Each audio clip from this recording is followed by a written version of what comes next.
Hi there, it's Nicole for Honeybee Stamps, and today I'm going to share a scene card, building a scene with some of the new Mermaid stamps from the Under the Sea release.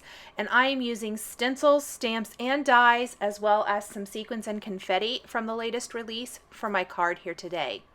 This is often how I start out a card, by laying out my components. So in this case, some stencils. These are the sun rays here, and then I lay out my stamps or dies, whatever it might be, to get a good idea if the products I think I want to use are going to fit the design. I've got a piece of Bristol smooth cardstock here that's 4 1/4 by 5.5 inches. This is a standard A2 size.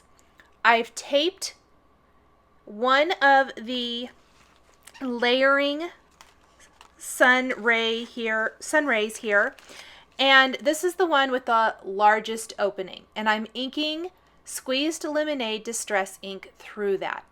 Then I'm going to grab the next one, because these are layering, and layer it on top. Now unfortunately, when I went to do this, I grabbed the smallest one instead of the medium sized one next. So I left it in because I'm going to show you how to fix it.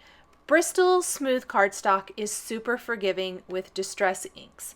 So I'm taking Wild Honey Distress ink and inking through this. And truly, if you didn't want to add the third layer of ink, you would not have to. This would be perfectly fine. But when I lift it up, you can see that there is a huge gap, or a much bigger gap than there would be if I had used the other one. So see, I realized right here, whoops, I forgot to use the medium one. So all I'm going to do is line that up, tape it down in place, and I'm going to ink over it. And it is going to disguise the fact, all of those nice little crisp lines from the stencil. Not even going to worry about it, just going to ink right over that again with the Wild Honey Distress ink. That's looking much better. When I lift this up, you're going to see it's just a really subtle difference from the first layer to the second. Much better. Then I can go back with that third layer that I tried to use for the second layer. And for this, I'll use a little Rusty Hinge Distress ink to darken it up even more. And you can blend it out. I don't want to use very much of the Rusty Hinge. I want it to mostly be squeezed lemonade and wild honey. So there is my sun rays, which are gorgeous and so pretty. I'm going to go ahead and distress this further then by taking my lightest color, in this instance the squeezed lemonade, and I'm going to ink the whole thing. If you want to keep more definition of the sun rays, go ahead and ink your panel first and then apply or ink through your stencils, and you won't lose the crisp lines if that's what you're looking for. I didn't mind the kind of softening of this, so I went ahead and did it second. I'm going to spritz this with water from a distress sprayer now to leave some water droplets and add some nice distressing in the background. I let it sit for just a little bit, maybe 30-45 seconds, and then I'll blot it dry with a paper towel. And there's some awesome distressing. This is often how I start a background, by building it from the back up. A very strong supporting background scene is really helpful when you're creating a scene card. Now on a scrap of Bristol smooth cardstock, it was actually the other end from what I trimmed down my background from, I'm going to stamp 2 borders using that Ocean Borders stamp from the new Ocean Borders stamp set. This has a huge background stamp in it, and then it has a couple of borders, and I'm using the Waves border, stamping that with Versamark ink and applying some white embossing powder. I'm going to go ahead and stamp 2 of these borders on this scrap of paper. I want to layer a couple of these borders along the bottom edge of my scene, along the background there.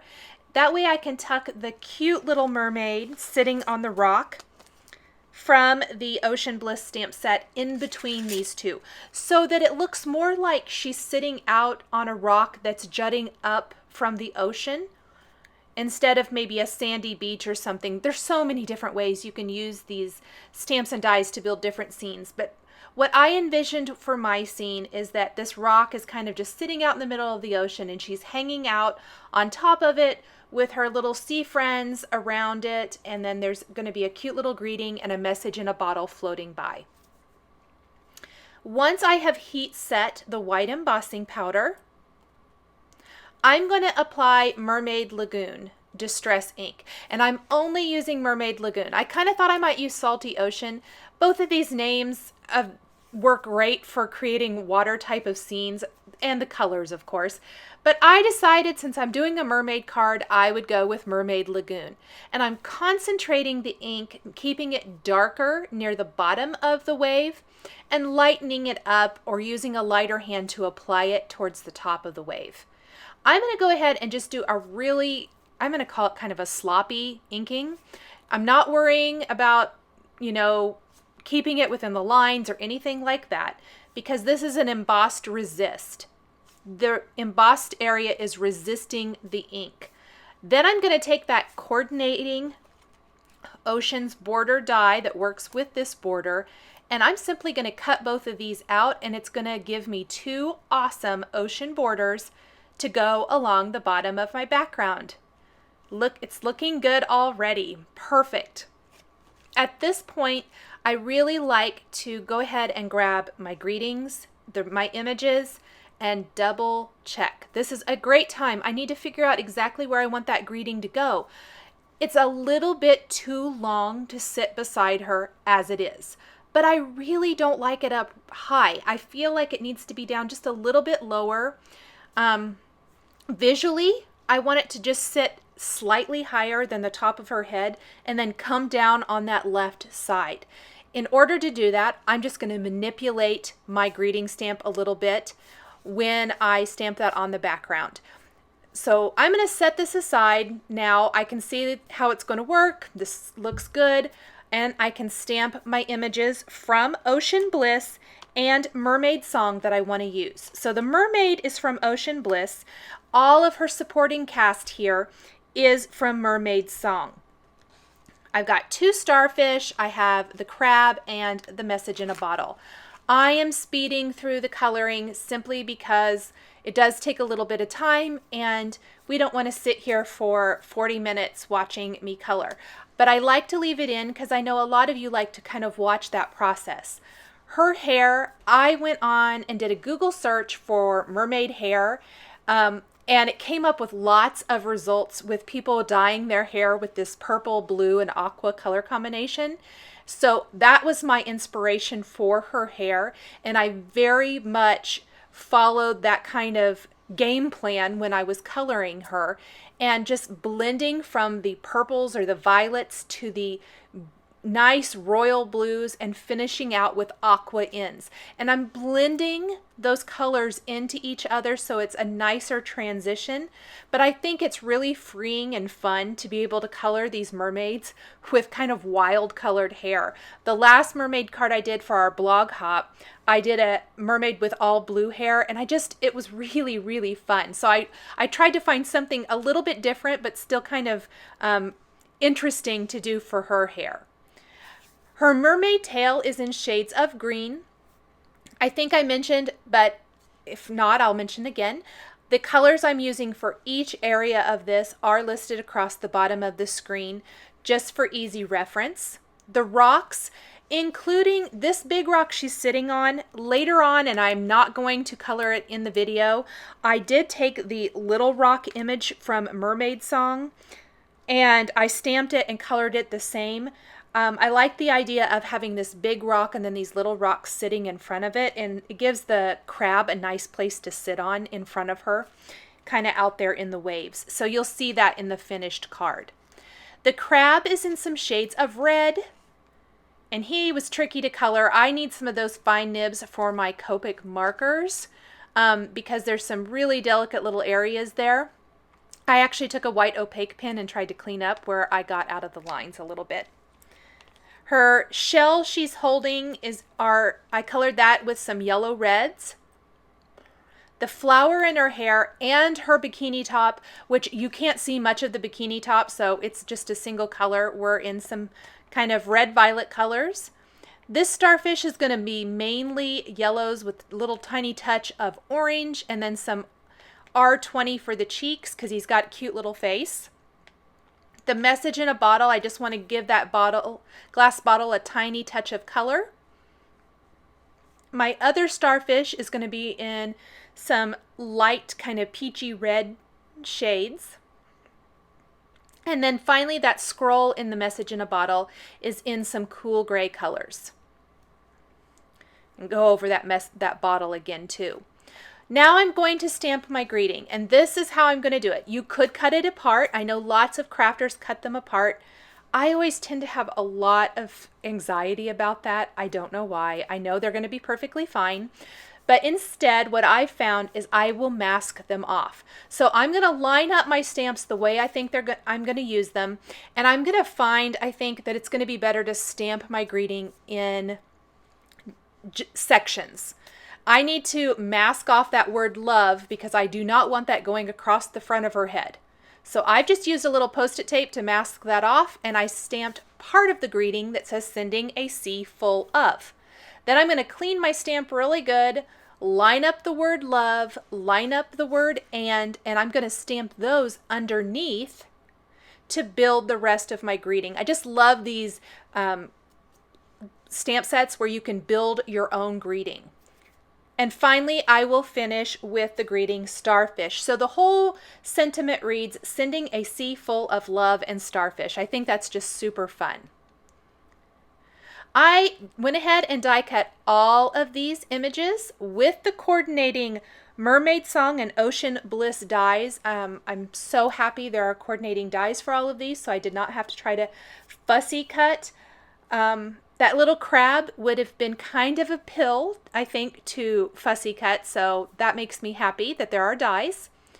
I'm going to layer these two borders along the bottom edge of the card.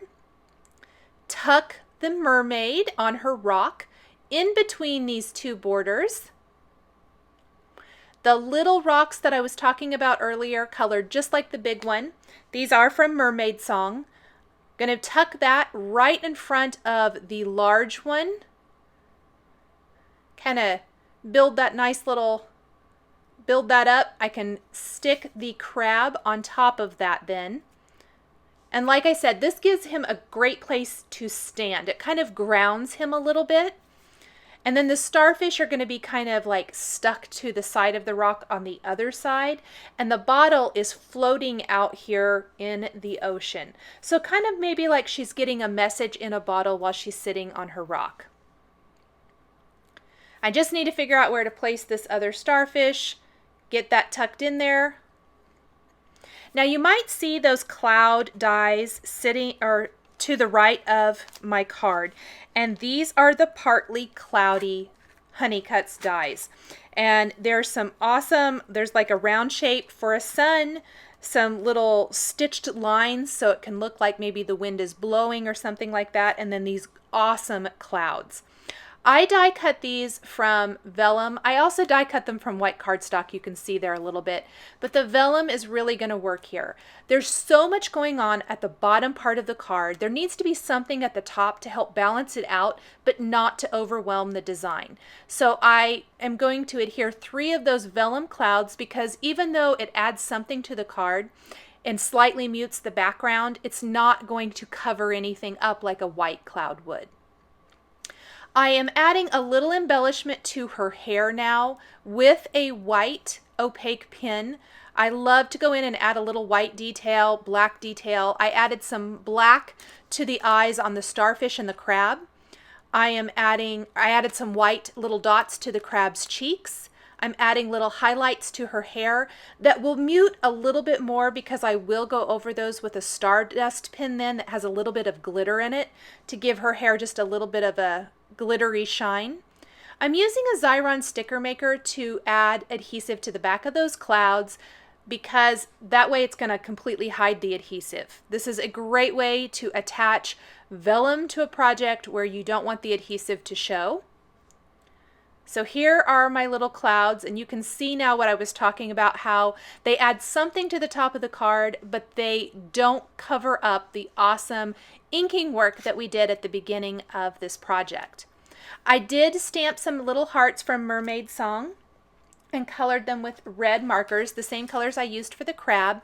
This is going to create a nice little scattering of embellishment towards the top of the card. Add a little bit of interest, a little pop of color.